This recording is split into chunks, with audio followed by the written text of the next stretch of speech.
Greetings, my friends, and happy Friday. Welcome to the Chris Salcedo Show on Newsmax. We have a jam-packed show tonight that covers a lot of territory.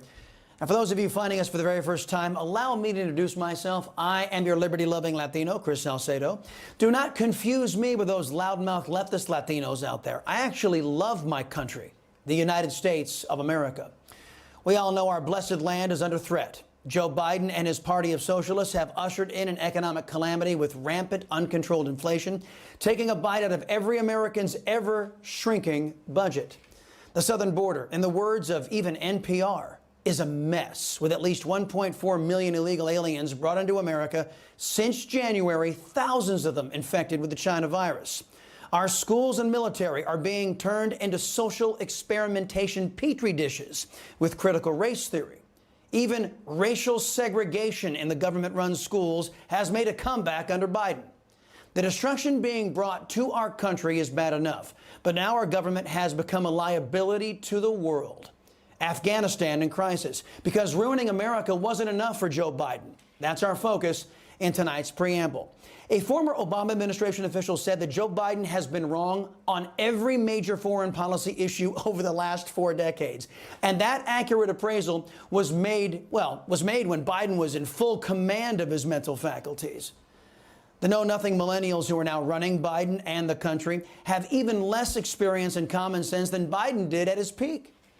Trump officials inform us that the 45th president had a detailed and well-thought-out plan to withdraw from Afghanistan in a methodical and safe manner. Just like President Trump's win on the border, Team Biden, just crumpled up Trump's plan in Afghanistan and threw it in the trash. Plan. A well-known member of the media recently said that the press had to stop assuming that simply because something was said by Trump or by a Trump supporter, that it's automatically wrong or not worth listening to. The children of the White House didn't get that solid piece of advice, and now Afghanistan is crumbling. The terrorist Taliban now control a majority of that country.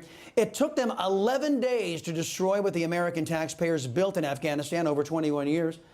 Biden's withdrawal is so immature, so miscalculated, so half-witted, that it was announced yesterday that the United States needed to send 3,000 troops back into Afghanistan to secure the evacuation of remaining personnel and now an embassy. Pentagon spokesman John Kirby tried to say the U.S. was sending in an entire brigade of troops simply out of abundance of caution. Watch. Now, hopefully, Courtney, this will be an incredibly permissive environment, and we won't need these additional capabilities. But the Secretary believes the safety and security of our people, not just American troops, but our allies and partners and our State Department colleagues, is of paramount concern, and he's not going to add additional risk to that safe movement. Right, because we're to believe everything is going as planned. You know who Kirby reminds me of? Another guy who wasn't being straight with his people or the world about what's really going on. Could they be trapped? They are trapped everywhere in the country. They are trapped in Qasr. They are trapped. They are not near Baghdad. That was old Baghdad Bob with some embellishment from The Tonight Show, telling his people that America was nowhere near the capital in Iraq. That was while American troops were actually bearing down on that city, mind you. Today, the truth is that the terrorists and the Taliban are taking over Afghanistan with breathtaking speed because Team Biden is loaded with incompetent fools. The truth is our people are being put into harm's way because of Biden's lack of seriousness. And the truth is that the brigade is being sent back into Afghanistan to prevent another fall of Saigon moment from playing out in front of the American people. The press would find that story, well, kind of tough to keep under wraps. In other words, it's much easier for the lamestream press to cover up Biden's mental lapses than it would be if thousands of Americans were being killed or overrun by the terrorist Taliban in Afghanistan. But the Biden administration wants you to know, just like all of their other policies, they're not responsible when things go wrong. According to the White House, the blame lays squarely at the feet of the Taliban terrorists. The Taliban also has to make an assessment about what they want their role to be in the international community. As you all know, radicalized Islamic terrorists, they are all consumed by the idea, gee, I hope the international community looks on me favorably. No, wait. Terrorists don't really care about those things.